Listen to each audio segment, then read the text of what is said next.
Hello students, in the last videos we have completed two methods, northwest corner method and least cost method, matrix minimum method है ना। और उन methods के द्वारा जो हमने अप्रॉक्सीमेशंस की थी, मैंने उस टाइम भी बताया था कि नॉर्थ वेस्ट की अप्रॉक्सीमेशन सबसे हल्की होती है और लीस्ट कॉस्ट मेथड जो कि था, मैट्रिक्स मेथड जो कि था, उसकी अप्रॉक्सीमेशन थोड़ी और अच्छी होती है।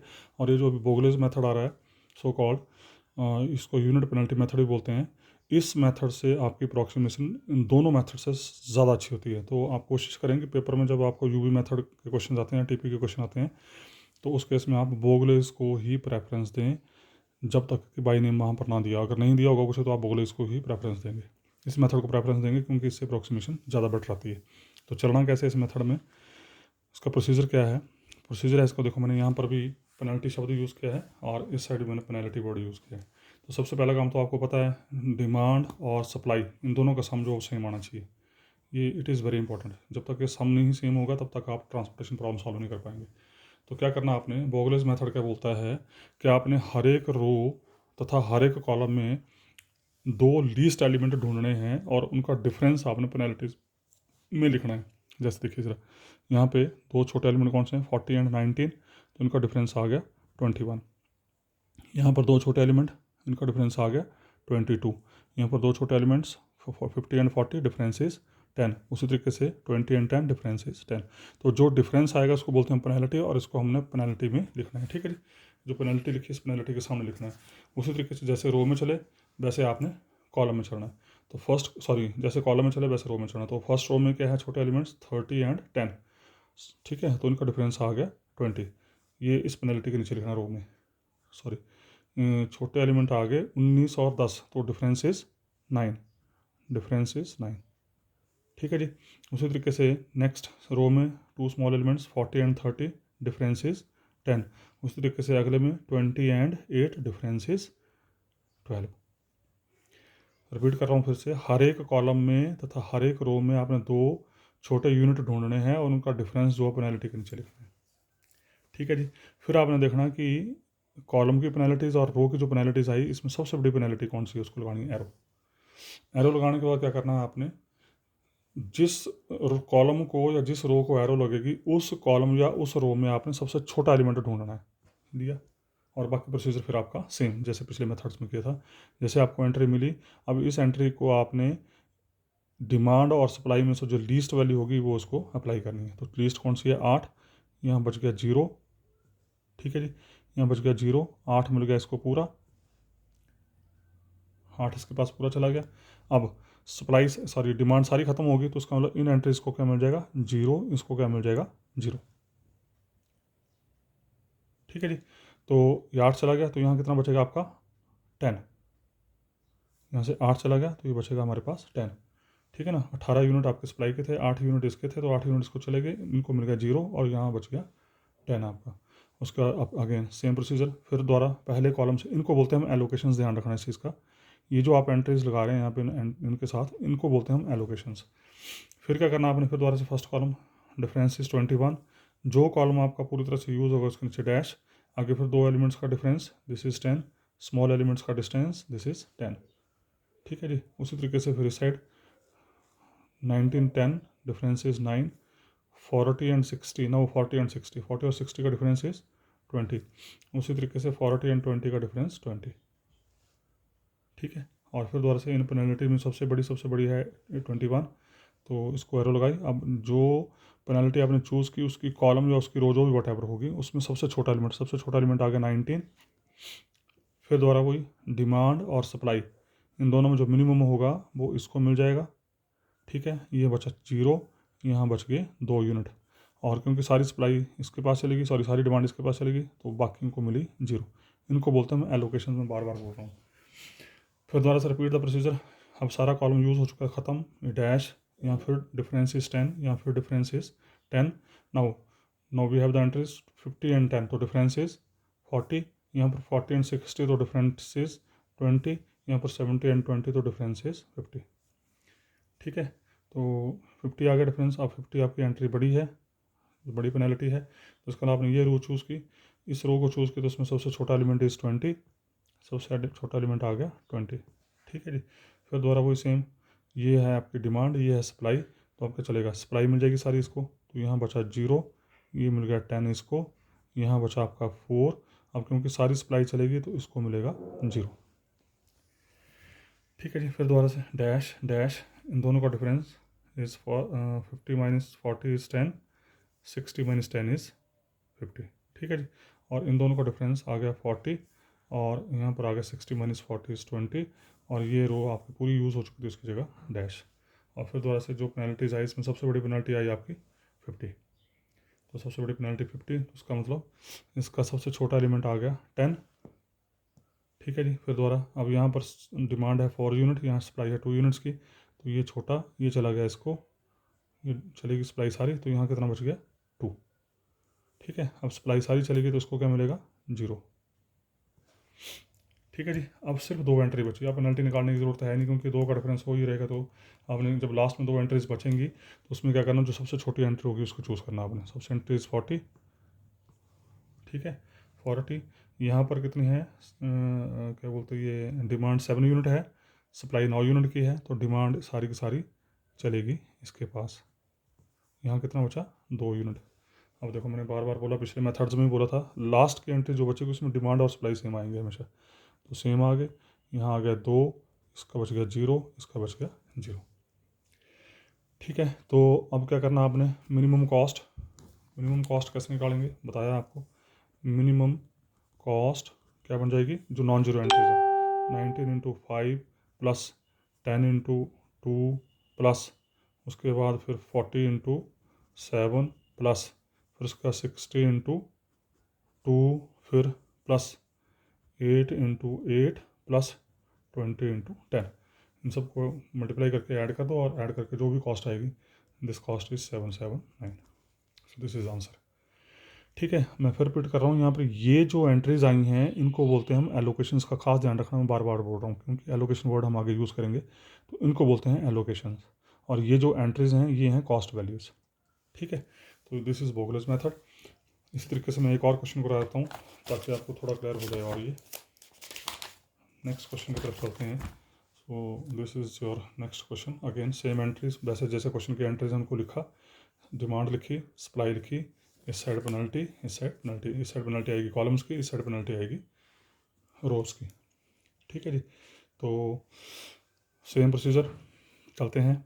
फर्स्ट कॉलम में 2 सबसे छोटी entries 21 and 17, 21 and 17, difference is 4, तो ये आगे पेनल्टी यहाँ पर 18 and 16 I think, difference is 2, यहाँ पर 15 एंड 40, डिफरेंस इज 1, यहाँ पर 13 एंड 23, डिफरेंस इज 10। उसी तरीके से इस साइड फर्स्ट रो में देखिए ज़रा, 16 एंड 15 एंड 13, डिफरेंस इज 2। उसके बाद 14 नहीं, हाँ 14 एंड 17, डिफरेंस इज 3।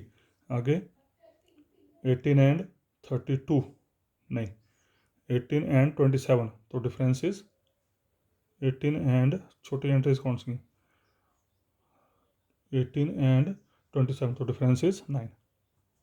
ठीक है जी, फिर वही सेम प्रोसीजर, सबसे बड़ी एंट्री है 10, मतलब सबसे बड़ी पेनल्टी है 10, उसको एरो लगाई और उसमें सबसे छोटा एलिमेंट ढूंढा। सबसे छोटा एलिमेंट क्या है 13।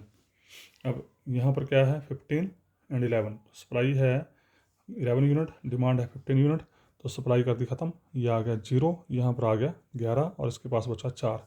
अब सारी सप्लाई चलेगी तो इसको क्या मिलेगा 0, इसको क्या मिलेगा 0, इसको क्या मिलेगा 0। ठीक है जी, उसी तरीके से नेक्स्ट फिर दोबारा से रिपीट किया। अब इन दोनों का डिफरेंस कितना आ गया 15, यहाँ पर इन दोनों का डिफरेंस कितना आ गया 9, इन दोनों का डिफरेंस कितना आ गया 4, 41 माइनस 23 इज़ 18। ठीक है जी, और वैसे ही फिर इस साइड इधर आ गया डैश, यहाँ पर 2 छोटे एलिमेंट्स 14 एंड 17, तो डिफरेंस इज यहाँ पर 17 and 14, this is 3 and this is 9। ठीक है, ये आ गया यहाँ पे। तो सबसे बड़ी एंट्री फिर से 18, सबसे बड़ी एंट्री आपकी आ गई यहाँ पे 18, तो 18 को लगाई एरो, और इसमें सबसे छोटा एलिमेंट आ गया 23, सबसे छोटा एलिमेंट आ गया 23। ठीक है जी, तो 23 देखिए ज़रा, ये है डिमांड, ये है सप्लाई। तो डिमांड आई 4 यूनिट, ये चलेगी इसको, 4 यूनिट इसको चलेगी। यहाँ बचेंगे आप 13 में से 9, 13 में से 4 के 9, और क्योंकि सारी सप्लाई इसको चलेगी तो 41 को मिला 0। ठीक है जी। फिर दोबारा सेम प्रोसीजर, इन दोनों का डिफरेंस 15, यहाँ दोनों का डिफरेंस 9, फिर इन दोनों का डिफरेंस 4, यहाँ आ गया डैश, और इस साइड ये आ गया डैश क्योंकि ऑलरेडी ख़त्म हो चुका है, और यहाँ पर डिफरेंस आ गया 3, और यहाँ पर डिफरेंस आ गया 9। ठीक है। फिर सबसे बड़ी एंट्री 15, तो 15 को हमने एंटर किया, तो इसमें सबसे छोटा एलिमेंट 17। अब 17 में क्या है, यहाँ पर 6 यूनिट डिमांड के हैं, 9 यूनिट आपके सप्लाई के हैं, तो छोटा कौन है 6 मिल गया पूरा का पूरा इसको, तो ये बन गया यहाँ पे 0, यहाँ आ गया 6, और यहाँ बचा गया आपके 3 यूनिट। ठीक है। अब सप्लाई डिमांड पूरी ले ली इसने, तो यहाँ आ गया 0।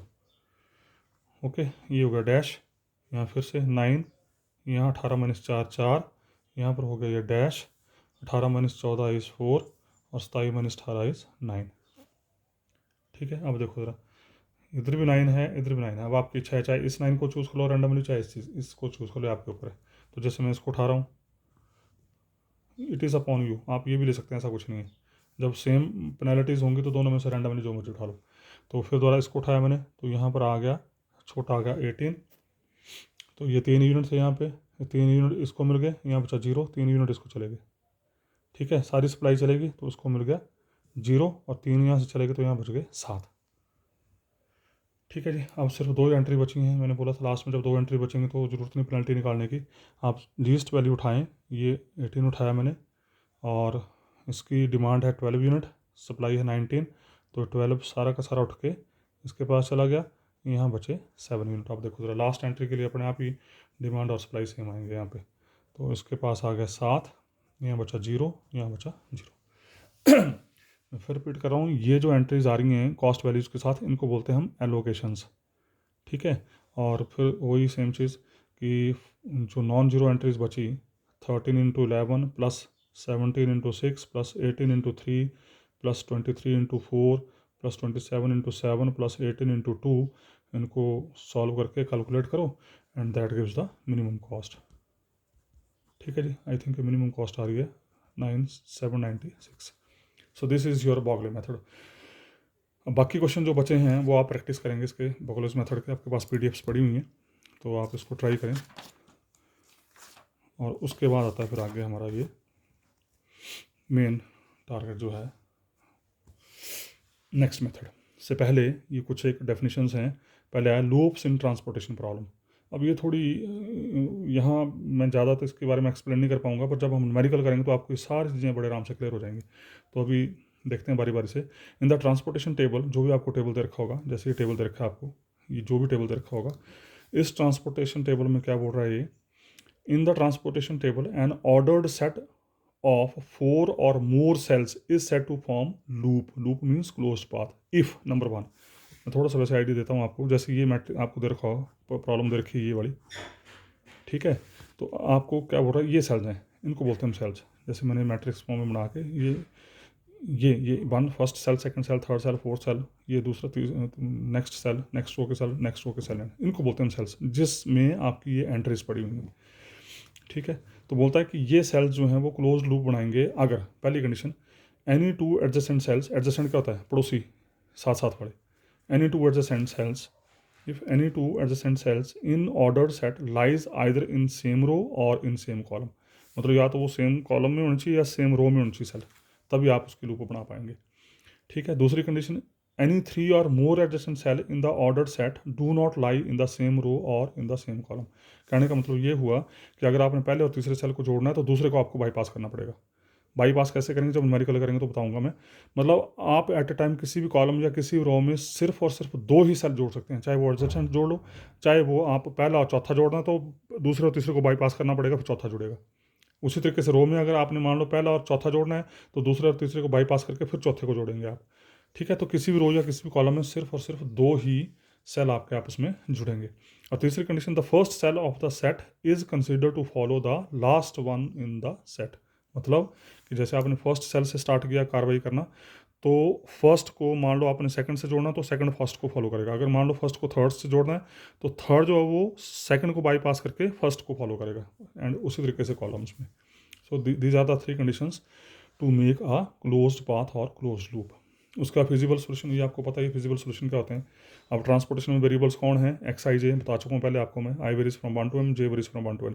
तो फिजिबल सोल्यूशंस क्या होते हैं, वो एक्स आई जे की वैल्यू जो सिर्फ और सिर्फ पॉजिटिव या जीरो होंगी, मतलब नेगेटिव सोल्यूशन होंगे यहाँ पे। तो set of non negative values x i J that satisfy the constraint is called feasible solution. ठीक है। उसके बाद नेक्स्ट फिर आया बेसिक फिजिबल सोल्यूशन।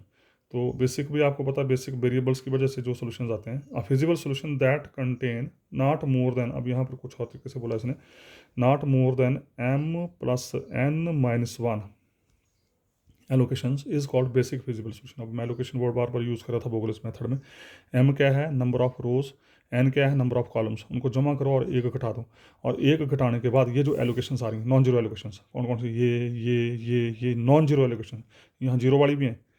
तो नॉन जीरो एलोकेशंस जो हैं वो अगर m प्लस n-1 होंगी, अगर वो m प्लस n-1 होंगी, only then this TP has basic feasible solution. उसका optimal solution means which is either minimizes और मैक्सिमाइजेस, पर in case of transportation we will always minimize the result. तो feasible solution is set to be optimal solution if it minimizes the total transportation cost. उसका non degenerate basic feasible solution, this is one of the very very important result है, जिसको हम numerical करते वक्त use करेंगे, और ये condition mandatory तौर पर चलेगी आपके न्यूमेरिकल्स में। Non degenerate basic feasible solution, a basic feasible solution of m plus n transportation problem. आपको पता है m number of columns, n number of रोज, तो m plus n transportation problem that contains exactly m plus n-1 allocations. बोलता है कि अगर आपके transportation की प्रॉब्लम की जो एलोकेशंस होंगी by applying one of the three methods which are already studied, so called north west method, least cost method and Vogel's method, इन तीनों में से जो भी आप मेथड अप्लाई करेंगे, अप्लाई करने के बाद जो एलोकेशंस बचेंगी वो एग्जैक्टली इतनी होनी चाहिए। अगर वो एग्जैक्टली इतनी होंगी एक चीज़, और इंडिपेंडेंट पोजीशन में होनी चाहिए। इंडिपेंडेंट पोजीशन मतलब अगर वहाँ पर आप उन एलोकेशंस, उन वो जो नॉन जीरो एलोकेशंस हैं उनकी हेल्प से अगर कोई क्लोज लूप बनाने की कोशिश करेंगे तो वो क्लोज लूप नहीं बनेगी वहाँ पे। ये ध्यान रखना, मैं बड़ा स्ट्रेस कर रहा हूँ इस चीज़ को, कि जो भी आपकी ट्रांसपोर्टेशन प्रॉब्लम है, नंबर एक उसके पास m प्लस n-1 एलोकेशन होनी चाहिए, rather non zero m plus n-1 allocation होनी चाहिए, और वो जो m plus n-1 non zero allocation हैं उन एलोकेशंस के द्वारा किसी भी कीमत पे क्लोज्ड लूप नहीं बननी चाहिए। ये आपको न्यूमेरिकल में बताऊंगा मैं। ठीक है, अगर ऐसा होगा then system has non degenerate basic feasible solution. If system has non degenerate basic feasible solution only then we will proceed ahead. ध्यान रखना इस चीज़ का खास। उसका degenerate basic feasible solution, degenerate means automatically जिसमें number of non zero allocation जो हैं वो m प्लस n-1 से कम होंगी, ध्यान रखना, या इतनी होंगी, ऐसे कम होंगी। अगर इतनी होंगी तो वो हो गया नॉन डीजनरेट सोल्यूशन, और अगर कम होंगी तो वो हो गया डीजनरेट सोल्यूशन। ज़्यादा कभी भी नहीं होंगी, ज़्यादा होंगी तो उसका मतलब कुछ गड़बड़ कर रहे हैं आप। उसके बाद थोड़ा सा हम ये जो मेन मेथड है हमारा, उसका बैलेंस्ड एंड अनबैलेंस्ड टीपी, ये मैं बात आपसे पहले बार बार कर चुका हूँ। बैलेंस्ड टीपी का मतलब जिसमें sum of demand and sum of supply it must be same, और अनबैलेंस्ड टीपी का मतलब जिसमें sum of demand and sum of supply they are not same. If total supply is equal to total demand then TP is balanced, otherwise it is unbalanced. ठीक है, अब इस method को हल्का सा मैं आपको आइडिया देता हूँ, बाकी इसको हम स्टडी करेंगे न्यूमेरिकली आपको ज़्यादा अच्छे से बताएगा। अब this is the main method for solving the transportation problem, और इसी मेथड का क्वेश्चन आपको 100% पेपर में आना है। It is called MODI method और UV method. Here we will discuss whether the initial basic feasible solution. Initial basic मतलब जो अभी आपने तीन मेथड्स की हेल्प से सोल्यूशन निकाला था, मिनिमम कॉस्ट निकाली थी, उसको बोलते हैं इनिशियल बेसिक फिजिबल सोल्यूशन। वो आपका मैंडेटरी काम है यहाँ पे। जब भी आपने यूवी मेथड लगाना है या मोदी मेथड लगाना है तो सबसे पहला काम, you will find initial basic feasible solution with the help of either northwest method और least cost method और बोगलेज मेथड। और मैंने आपको ये कहा है कि कोशिश करें कि आप बोगलेज ही लगाएं अगर वहाँ पर बाई नेम नहीं दे रखा है तो। So here we will discuss whether the initial basic feasible solution is optimum or not. First check the basic feasible solution which must be non-degenerate। आगे बात हुई, सबसे पहला काम उन तीन मेथड में से किसी एक मेथड को लगा के आप चेक करेंगे कि नंबर ऑफ एलोकेशन जो है वो m प्लस n-1 है और वो लूप नहीं बनाती हैं by using any one of above method. Now we will start with MODI method. तो but MODI method says first step find initial basic feasible solution and enter the solution at the center of basic cell. ये अभी मैं कोई बात नहीं कर पाऊंगा, जब क्वेश्चन करेंगे तो आपको डिटेल में बताऊंगा मैं। सबसे पहला काम इनिशियल बेसिक फिजिबल सॉल्यूशन निकालो by the help of any one of those 3 methods. और उसके बाद क्या करना, फिर आपने एक क्या बोलते हैं रेक्टेंगुलर मैट्रिक्स बनाना है बाई कॉलम्स एंड रोज, और उसमें आपने क्या करना है, जो कॉस्ट वैल्यू इनको एंटर करना है। जैसे ये कॉस्ट वैल्यू एंटर की थी मैंने, ये वाली, इनको इस तरह से लाइनें लगा के आप सेल बनाएंगे, सेल बना के फिर कॉस्ट वैल्यूज एंटर करेंगे। ठीक है, कॉस्ट वैल्यू एंटर करने के बाद फिर क्या करना आपने, step number 2, for all basic variables x i j we will solve u i plus v j equal c i j. ये मैं आपको क्वेश्चन में ही बताऊंगा, यहाँ नहीं बता पाऊंगा मैं। फिर हमारा अगला टारगेट होगा u i plus v j equal c i j आपने सॉल्व करना है। सी आई जे आपको पता है कॉस्ट वैल्यूज होती हैं, यू आई जो है दिस रिप्रेजेंट्स रोज, और वी जे जो है दिस रिप्रेजेंट्स कॉलम्स। ये क्वेश्चन में बताऊंगा आपको मैं। By taking one of u i और v j equal to 0, starting में क्या करना आपने, जब आपके पास नंबर ऑफ रिलेशन होंगे इस तरह के, इन रिलेशन में आपने किसी एक यू आई या वी जे को आपने 0 के बराबर लेना है। और हमारी टेंडेंसी यहाँ पर ये रहती है कि जो यू आई या V J maximum time repeat हो रहा है उसको हम 0 मान के चलेंगे। जैसे इसको 0 लेंगे इमीडिएट आपको बाकी वैल्यू मिल जाएंगी। फिर राइट, इसके बाद फिर क्या करना, जब वैल्यू निकाल लेंगे उसके अनुसार आपको क्या मिलेगा, यू आई और वी जे मिल जाएंगे। Write matrix c i j for empty cells, फिर आपने ये मैट्रिक्स लिखना है, and u i plus v j for empty cells, और u i plus v j भी आपने मैट्रिक्स जो वैल्यू आएंगे उसके हिसाब से मैट्रिक्स लिखना है। क्वेश्चन में बताऊंगा कैसे लिखते हैं। और इन दो मैट्रिक्स को लिखने के बाद फिर आपने डी आई जे निकालना है। और डी आई जे क्या होगा, इस मैट्रिक्स को इस मैट्रिक्स से इस मैट्रिक्स को घटाना, और घटा के जो एंट्रीज आएंगे दैट इज डी आई जे। एक नया मैट्रिक्स बनेगा आपका। अगर सारे डी आई जे पॉजिटिव हो गए तो उसका मतलब सोल्यूशन ऑप्टिमम हो गया, आप वहीं स्टॉप हो जाएंगे। अगर एक भी डी आई जे नेगेटिव आ गया तो जिस सेल का डी आई जे नेगेटिव आएगा उस सेल को आपने करना है टिक। ठीक है, अगला स्टेप, जिस सेल को टिक किया उसको आपने एक अननोन क्वांटिटी अपनी तरफ से देनी है थीटा। ध्यान रखिएगा, जिसको टिक किया वहाँ पर आपने अपनी मर्जी से एक एलोकेशन देनी थीटा, एलोकेशन देनी थीटा, ध्यान रखना, मैं बार बार बोल रहा हूँ।